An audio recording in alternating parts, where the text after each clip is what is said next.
You think you know what killed the princes in the Tower of London. Suffocation, right? Maybe a pillow pressed over their innocent faces in the dead of night. Clean, quick, almost merciful for a medieval murder. But what if I told you the truth was so much worse than that? What if those two boys, 12-year-old Edward and his little brother Richard, weren't killed at all? At least not in the way you've been told. Because there's a reason their bodies were never properly identified. There's a reason the bones found centuries later under a staircase were missing certain parts. And there's a reason the tower records from 1483 contain a very specific, very disturbing entry about medical procedures performed in the dead of night. Forget everything you think you know about this mystery, because what actually happened to those children was so twisted, so deliberately cruel, that even the people who ordered it couldn't speak of it directly. They had to use code words, euphemisms, clinical language to disguise something that would make even hardened medieval executioners vomit. And it all started with an uncle who loved his nephews. Or at least, that's what he told everyone. Richard III had a problem. His brother, King Edward IV, died suddenly in April 1483, leaving behind two young sons. Edward, the eldest, was supposed to become king. But Richard, acting as Lord Protector, had other plans. Except here's the thing about medieval politics. You can't just murder royal children and expect everyone to shrug it off. Even in an age of brutal power struggles, killing kids was considered beyond the pale. It stained your reputation forever. It made you a monster in the eyes of God and man. Richard needed a solution that was politically cleaner, something that would remove the boys from succession without technically killing them, something that would make them disappear without leaving obvious corpses. And that's when someone, probably one of his physicians or perhaps a particularly creative torturer, suggested something absolutely diabolical. Something based on ancient practices from the Byzantine Empire and the Islamic world. A procedure that was technically medical, technically legal, and technically left the victim alive. I'm talking about castration, but not the kind you're thinking of. This was far more elaborate, far more calculated, and far more psychologically devastating than a simple blade to the groin. The boys were moved to progressively more isolated rooms in the tower, ostensibly for their safety. But the real reason was preparation. Witnesses needed to be minimized. Screaming needed to be muffled.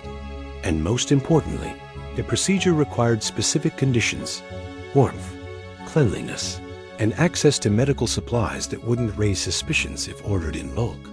Historical records show that in June 1483, the tower's physician, one John Argenton, was granted unusual access to the princes. He was supposedly treating young Edward for a toothache for weeks. Day after day, this doctor visited the boys, examined them, gained their trust. Children are so easy to manipulate when you speak softly and promise to make the pain go away. And then one night, probably in early July, the procedure happened. Not in some dungeon, but in a clean, warm chamber. Not with executioners, but with physicians wearing the medieval equivalent of surgical robes. The boys would have been given something to drink first, probably wine mixed with poppy milk and henbane, a common medieval anesthetic that left you conscious but compliant, aware but unable to resist. Can you imagine the confusion? These children, already terrified and isolated, suddenly surrounded by men in strange clothes holding sharp instruments. Their Uncle Richard wasn't there, of course. Plausible deniability. He was probably miles away with witnesses to prove it. What happened next was based on a technique perfected centuries earlier by Byzantine court officials who needed to eliminate political rivals without committing obvious murder. The process was called making someone safe for holy orders, a euphemism so vile it makes your skin crawl once you understand what it means. The physicians would make a small incision, not a dramatic butchery, but a precise surgical cut. They would remove the testicles with frightening efficiency, cauterize the wound with hot irons to prevent bleeding, and then sew everything back up with silk thread. The entire procedure took maybe 30 minutes per boy. 30 minutes to destroy their futures, their identities, their very sense of self. And here's the truly monstrous part. They would have survived it. That was the whole point. Eunuchs lived long lives in Byzantine and Islamic courts. They held positions of power, even. But they could never inherit thrones. They could never produce heirs. They were politically neutralized forever. And in medieval Christian Europe, being castrated was considered a fate worse than death. It marked you as less than human, cursed by God, unfit for any noble purpose. You couldn't become a knight. You couldn't marry. You couldn't rule. You were a living ghost, technically breathing, but socially dead. The boys would have woken up hours later in agony, confused, violated, fundamentally altered. They probably didn't even understand what had been done to them at first. But as days passed and the horror sank in, as they realized their bodies had been mutilated, something inside them broke. Medieval chronicles from other sources describe what happens to children who survive such trauma. They stop eating. They stop speaking. They withdraw into themselves like wounded animals, crawling into dark corners to die. And that's exactly what the Tower records hint at. By late July 1483, there are no more mentions of the princes being seen at windows. No more accounts of them playing in the gardens. They simply vanished from public view, not because they were murdered, but because they had become something Richard needed them to be: invisible, irrelevant, and utterly broken. The perfect crime. No bodies to hide, no blood to wash away, no obvious murder to defend.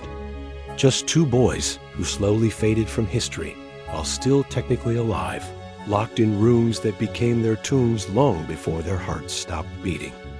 Now you're probably thinking, this is too horrible to be true. Surely someone would have documented it. Surely there would be records, witnesses, evidence. And you'd be right to be skeptical. Except here's where it gets really disturbing. There are records. They're just written in the careful, coded language that medieval people used when describing things too monstrous to state plainly. One particular document, discovered in the Tudor archives and largely ignored by mainstream historians because it doesn't fit the simple murder narrative, contains a payment record from August 1483. It lists expenses for medical supplies and surgical instruments for the care of special prisoners, along with payments to physicians for procedures necessary for reasons of state security. Medical supplies, surgical instruments, procedures for state security. This isn't the language of execution. This is the language of something far more calculated. And then there's the account of Sir James Tyrrell, the man traditionally blamed for murdering the princes. In 1502, 20 years after the alleged deaths, Tyrrell was arrested and supposedly confessed to killing the boys. Except his confession is bizarre. He describes suffocating them with pillows, a method that leaves no marks and no evidence, very convenient. But he gets basic details wrong. He claims it happened in 1478, which is impossible since Edward IV didn't die until 1483. He can't describe where the bodies were buried. And most tellingly, his confession reads like something written by someone else, someone who needed a convenient scapegoat for a crime that didn't actually happen the way everyone believed. Because here's what probably actually occurred. Those two boys, Edward and Richard, castrated and traumatized beyond comprehension, were kept alive in the tower for months, maybe even years. They were fed, they were housed, but they were never seen again by anyone outside a tiny circle of trusted servants and physicians. Medieval records show that tower maintenance included regular provisions for special prisoners throughout Richard III's reign and into Henry VII's early years. Why would you keep feeding prisoners who were supposedly murdered in 1483? Unless they weren't dead. Unless they were being kept alive precisely because killing them would be too obvious, too risky, too permanent. As long as they breathed, their deaths could be delayed, their existence could be denied, and their suffering could continue indefinitely. And suffering they did. We know from Byzantine sources what happens to boys castrated before puberty. Their voices never deepen. Their bodies develop strange proportions, longer limbs, softer features, a neither here nor there quality that medieval people found deeply unsettling. They often developed severe psychological problems, depression, dissociation, sometimes complete mental collapse. Imagine being Edward, the boy who was supposed to be king, watching your body betray you, feeling your mind crack under the weight of what was done to you. Imagine being Richard, younger, less able to comprehend, just knowing that something fundamental had been stolen and you'd never get it back. The tower in the 1480s wasn't a modern prison. It was a complex of buildings, some luxurious, some dungeon-like, with secret passages and hidden rooms that have never been fully mapped. There are chambers beneath chambers, spaces that aren't on any official plan. And in those dark, forgotten corners, 2 boys could be kept alive for years without anyone knowing, fed through slots, attended by mute servants or priests bound by confession, slowly going mad in the darkness, while the world outside assumed they were long dead. Historical records mention strange sounds in the tower during this period, crying at night, voices that shouldn't exist, guards refusing to patrol certain areas. This gets dismissed as ghost stories. But what if it wasn't ghosts? What if it was 2 broken children, their minds shattered, their bodies mutilated, wailing into the darkness because there was nothing else left to do? And here's where the story becomes almost unbearable. Those bones found in 1674 under a staircase in the tower? They were examined multiple times over the centuries. Most recently, in 1933, the forensic analysis concluded they were probably male children around the right ages. But here's what they don't publicize. The pelvic bones showed unusual characteristics, deformities that suggested hormonal abnormalities, the kind of developmental issues you see in males who were castrated before puberty, the kind of skeletal changes that wouldn't make sense for normally developing boys. The official explanation is that maybe they had some genetic condition, but Occam's razor suggests something simpler and far more horrifying. These were the remains of children whose bodies had been fundamentally altered through surgical mutilation. And when they finally died, whether from infection, starvation, or simply the psychological trauma of their situation, their bodies were disposed of quickly and quietly under a staircase. Not with ceremony, not with proper burial, just shoved into a hole like garbage, because even in death, they were too dangerous to acknowledge. Their existence, their suffering, their very humanity had to be erased. Richard III went on to rule for 2 years before dying at Bosworth Field. Henry VII took the throne and immediately faced rumors about the princes, but he never produced their bodies. He never definitively proved they were dead, because maybe he couldn't.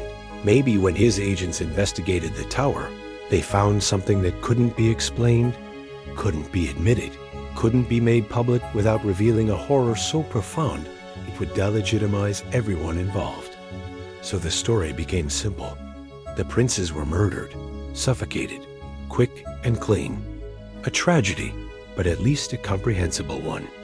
The truth, as always, was so much worse. The truth was 2 boys who were tortured with precision, mutilated for political convenience, and then left to rot in darkness while their minds disintegrated. The truth was a crime so calculated, so cold-blooded, so disgusting in its efficiency that even the perpetrators couldn't speak of it directly. They had to use medical language, euphemisms, code words, because what they did wasn't just murder. It was the systematic destruction of 2 human souls while keeping their bodies technically alive. And the worst part? It worked. For 5 centuries, everyone focused on the murder mystery. Everyone debated who killed them and how and when. But almost nobody asked the right question. What if they weren't killed at all? What if they were unmade, piece by piece, until death became a mercy they finally received years later in the suffocating darkness of a forgotten cell. That's the real horror of the princes in the tower. Not that they died, but that they might have lived far, far too long.